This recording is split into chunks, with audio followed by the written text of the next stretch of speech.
नमस्कार। तो चलिए जानते हैं देश की महंगाई, बेरोजगारी, पेंशन, सरकारी नौकरी, किसानों के लिए महिलाओं के हितों की तमाम 50 बड़ी खबरों को सिर्फ 10 मिनट में। अभी तक वीडियो को लाइक नहीं किया तो लाइक कर दें।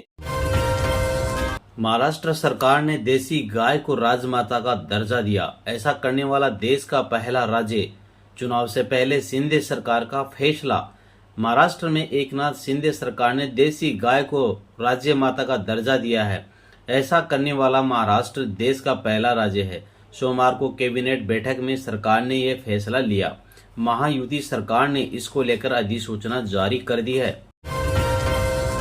भाजपा नेता अर्पणा यादव ने गाय को राज्य माता का दर्जा देने के महाराष्ट्र सरकार के फैसले पर कहा, महाराष्ट्र सरकार के इस फैसले का मैं स्वागत करती हूँ। उत्तर प्रदेश में भी गायों की बहुत अच्छी देख रेख हो रही है। मुख्यमंत्री योगी आदित्यनाथ ने बहुत अच्छी व्यवस्था की है। विपक्ष का कार्य लोकतंत्र में सवाल उठाना है, उन्हें सही मुद्दों पर सवाल उठाना चाहिए। गाय सबको दूध देती है। मुझे अच्छा लगता है कि सभी के लिए गोवंश बहुत जरूरी है। अंबाला कैंट विधानसभा क्षेत्र से भाजपा उम्मीदवार अनिल विज ने कहा, हम इतने दिनों से कह रहे हैं कि कांग्रेस में महिलाओं का सम्मान नहीं है। इतनी बड़ी नेत्री शैलजा कुमारी का सम्मान नहीं है। राहुल गांधी को मंच पर आकर उनके कुमारी शैलजा और भूपेंद्र सिंह हुड्डा हाथ मिलाने पड़ रहे हैं। इसका मतलब कुछ ना कुछ तो है। राहुल गांधी जहां भी जाते हैं, जिस भी चुनाव में जाते हैं, उनकी अपनी पार्टी की क्लीन स्वीप हो जाती है। कांग्रेस सांसद और लोकसभा में नेता प्रतिपक्ष राहुल गांधी, पार्टी महासचिव प्रियंका गांधी और पार्टी सांसद कुमारी शैलजा ने आज हरियाणा के शाहबाद में सेफ एक्सप्रेस गोदाम में मजदूरों और ट्रक ड्राइवरों से बातचीत की। कांग्रेस सांसद कुमारी शैलजा ने कहा, 10 साल तक भाजपा ने हरियाणा के लोगों को सिर्फ खोखले नारे दिए हैं। हमने उनकी जन विरोधी नीतियों के खिलाफ लड़ाई लड़ी है। आज लोगों का कांग्रेस पर भरोसा है। अपने 10 साल में भाजपा ने लोगों को सिर्फ सपने दिखाए और देश के युवाओं पर, हमारी सेना पर अग्निवीर जैसी मुसीबतें थोपी हैं। हरियाणा की जनता को हर तरफ से धोखा दिया गया है। कांग्रेस पार्टी पूरे आत्मविश्वास के साथ यह चुनाव लड़ रही है और जीतेगी। लोकसभा में नेता प्रतिपक्ष राहुल गांधी के बयानों पर असम के मुख्यमंत्री हिमंत बिस्वा शर्मा ने कहा, राहुल गांधी एक नादान बच्चा है। वो अपने आप को फैंटम समझते हैं। शायद बचपन में उन्होंने कॉमिक पढ़ा था या देखा था, इसलिए अपने आप को फैंटम समझते हैं। मेरा मानना है कि उनकी अभी भी कार्टून देखने की उम्र है। उनको घर में बैठकर कार्टून देखते रहना चाहिए। अभिनेता और भाजपा नेता मिथुन चक्रवर्ती को दादा साहब फाल्के पुरस्कार से सम्मानित करने की घोषणा पर केंद्रीय मंत्री अश्विनी वैष्णव ने कहा, मिथुन दा एक ऐसे एक्टर और एक ऐसे व्यक्तित्व हैं जिन्होंने जीवन में संघर्ष के बाद अपनी ऐसी पहचान बनाई जो दादा साहब फाल्के अवार्ड के लिए चुने गए हैं। मिथुन दा अपने फिल्मों से एक अलग छाप छोड़ी है। उन्होंने हर क्षेत्र में पहचान बनाई है। उत्तर प्रदेश के मुख्यमंत्री योगी आदित्यनाथ ने कहा, आपने हरियाणा में पिछले 10 वर्षों में देखा होगा कि डबल इंजन सरकार के कारण आज यहां कनेक्टिविटी बेहतर हुई है और अच्छी सड़कें बन गई हैं।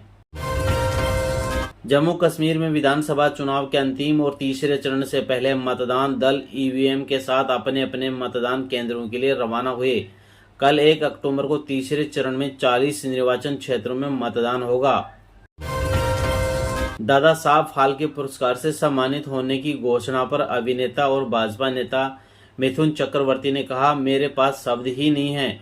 मैंने इसकी कल्पना भी नहीं की थी। मैं इसे अपने परिवार और पूरे विश्व में अपने प्रशंसकों को समर्पित करता हूं। नेपाल में शनिवार से भारी बारिश के बाद भूस्खलन और बाढ़ में मरने वालों की संख्या बढ़कर 192 हो गई है। गृह मंत्रालय से मिली जानकारी के अनुसार बिहार के कई जिलों में बाढ़ की स्थिति पर केंद्रीय मंत्री नित्यानंद राय ने कहा, मुख्यमंत्री नीतीश कुमार अपनी निगरानी में एक एक चीज को देख रहे हैं और राज्य और केंद्र सरकार तत्परता के साथ बिहार में बाढ़ को लेकर सजग हैं और सभी आवश्यक कदम उठाए जाएंगे। आप नेता इमरान हुसैन ने कहा, कल मुख्यमंत्री आतिशी ने सभी मंत्रियों और विधायकों के साथ बैठक की और सबको पीडब्ल्यूडी की सभी सड़कों को ठीक कराने के निर्देश दिए हैं। हम मुख्यमंत्री आतिशी के आदेशानुसार आज सड़कों का निरीक्षण कर रहे हैं। निवर्तमान भारतीय वायुसेना प्रमुख air chief marshal V R. Chaudhari ने राष्ट्रीय युद्ध स्मारक पर पुष्पांजलि अर्पित की। महाराष्ट्र विधानसभा चुनाव के लिए सीट बंटवारे को लेकर एनसीपी-एससीपी सांसद सुप्रिया सुले ने कहा, जयंत पाटिल ने कल ही स्पष्ट किया है कि सीट बंटवारे पर बात चल रही है। हम इसे लेकर लगातार बैठक भी कर रहे हैं। आज भी बैठक है। 2 से 4 दिनों में हम इस सीट पर इस बंटवारा कर लेंगे। केंद्रीय मंत्री अश्विनी वैष्णव ने ट्वीट किया, यह घोषणा करते हुए मुझे गर्व हो रहा है कि दादा साहब फाल्के चयन जूरी ने अभिनेता मिथुन चक्रवर्ती को भारतीय सिनेमा में उनके महत्वपूर्ण योगदान के लिए पुरस्कार देने का फैसला किया है। 8 अक्टूबर को 17वें राष्ट्रीय फिल्म पुरस्कार समारोह में यह पुरस्कार प्रदान किया जाएगा। महाकुंभ से पहले सुरक्षा व्यवस्था पर एसएसपी राजेश द्विवेदी ने कहा, हम महाकुंभ के लिए योजना चरण में हैं और हम श्रद्धालुओं की सुरक्षित शांतिपूर्ण यात्रा सुनिश्चित करने के लिए पिछले अनुभवों से सीख रहे हैं। हमें उम्मीद है कि बड़ी संख्या में श्रद्धालु महाकुंभ में आएंगे। श्रद्धालुओं की सुरक्षा सुनिश्चित करने के लिए आर्टिफिशियल इंटेलिजेंस का भी इस्तेमाल किया जाएगा। सीसीटीवी कैमरे भी लगाए जाएंगे। हरियाणा के मुख्यमंत्री नायब सिंह सैनी ने कहा, पिछले कुछ दिनों में यह स्पष्ट हो गया है कि कांग्रेस का हाल भी प्रदेश और छत्तीसगढ़ जैसे होने वाला है। अब तो कांग्रेस के नेता भी यह मानने लगे कि यही वजह है कि पिछले 15 से 20 दिनों में कांग्रेस का कोई भी बड़ा नेता हरियाणा आने को तैयार नहीं हुआ है। दिल्ली के मुख्यमंत्री आतिशी ने कहा, 2 दिन लगातार मैंने और आप पार्टी के राष्ट्रीय संयोजक एवं पूर्व मुख्यमंत्री अरविंद केजरीवाल जी ने दिल्ली के अलग अलग हिस्सों में सड़कों का निरीक्षण किया। दिल्ली की सड़कों का बहुत बुरा हाल है, जगह जगह टूटी हुई हैं। अरविंद केजरीवाल जी ने मुझे एक पत्र दिया और आह्वान किया कि दिल्ली की सड़कें जल्द से जल्द ठीक हों। आज दिल्ली के सारे मंत्री दिल्ली की सड़कों पर निरीक्षण करने के लिए उतर हुए हैं। ये फैसला कल की बैठक में हुआ था। आने वाले 3 से 4 हफ्तों में सभी सड़कों को बना दिया जाएगा। हमारी कोशिश रहेगी हम दिल्ली वालों को गड्ढा मुक्त दिल्ली दिवाली तक दे सकें। पश्चिमी बंगाल जूनियर डॉक्टर्स फ्रंट ने आरजी कर और सागर दत्ता मेडिकल कॉलेज एवं अस्पताल घटना के लिए न्याय की मांग को लेकर आरजी कर अस्पताल से श्याम बाजार तक मशाल रैली का आयोजन किया। प्रधानमंत्री नरेंद्र मोदी ने कांग्रेस अध्यक्ष मल्लिकार्जुन खड़गे से बात की और उनके स्वास्थ्य के बारे में जानकारी ली। प्रधानमंत्री नरेंद्र मोदी ने ट्वीट किया, पश्चिमी एशिया में हाल ही के घटनाक्रमों के बारे में प्रधानमंत्री बेंजामिन नेतन्याहू से बात की। हमारी दुनिया में आतंकवाद के लिए कोई जगह नहीं है। क्षेत्रीय तनाव को रोकना और सभी बंधकों की सुरक्षित रिहाई सुनिश्चित करना महत्वपूर्ण है। भारत शांति और स्थिरता की शीघ्र बहाली के लिए प्रयासों का समर्थन करने के लिए प्रतिबद्ध है। तिरुपति लड्डू विवाद, सुप्रीम कोर्ट ने कहा जांच चल रही है तो सीएम ने बयान क्यों दिया? कम से कम भगवान को तो राजनीति से दूर रखें। तिरुपति मंदिर के लड्डू में जानवर की चर्बी वाले घी के इस्तेमाल पर सोमवार को सुप्रीम कोर्ट में सुनवाई हुई। Justice B R. गवई और के.वी. विश्वनाथन की बेंच ने कहा, जब प्रसाद में पशु चर्बी होने की सीएम चंद्रबाबू नायडू ने एसआईटी को दी है, तब उन्हें मीडिया में जाने की क्या जरूरत थी? कम से कम भगवान को तो राजनीति से दूर रखें। सुप्रीम कोर्ट ने आज अंतरिम आदेश जारी कर दिल्ली के मुख्यमंत्री आतिशी और पूर्व मुख्यमंत्री अरविंद केजरीवाल के खिलाफ चल रहे आपराधिक मानहानि केस की कार्यवाही पर रोक लगा दी है। शाह बोले, खड़गे ने अपने नेताओं से ज्यादा घटिया बात कही। कांग्रेस अध्यक्ष ने कल जम्मू में कहा, मोदी को पीएम पद से हटाए बिना मरने वाला नहीं। गृह मंत्री अमित शाह ने सोमवार को कांग्रेस अध्यक्ष मल्लिकार्जुन खड़गे के मोदी पर दिए गए बयान पर निशाना साधा। शाह ने कहा, कांग्रेस अध्यक्ष अपनी पार्टी नेताओं से ज्यादा शर्मनाक बयान देते हैं। हमारी प्रार्थना है कि वे अनेक वर्षों तक जीवित रहें और 2047 तक विकसित भारत का निर्माण होते देखें। हरियाणा में राहुल गांधी बोले, मोदी के भगवान अडानी ऑर्डर मिलने पर ईडी सीबीआई भेजकर काम कराते हैं। अग्निवीर स्कीम जवानों की पेंशन चोरी का तरीका है। हरियाणा चुनाव के बीच राहुल गांधी ने हरियाणा विजय संकल्प यात्रा शुरू कर दी है।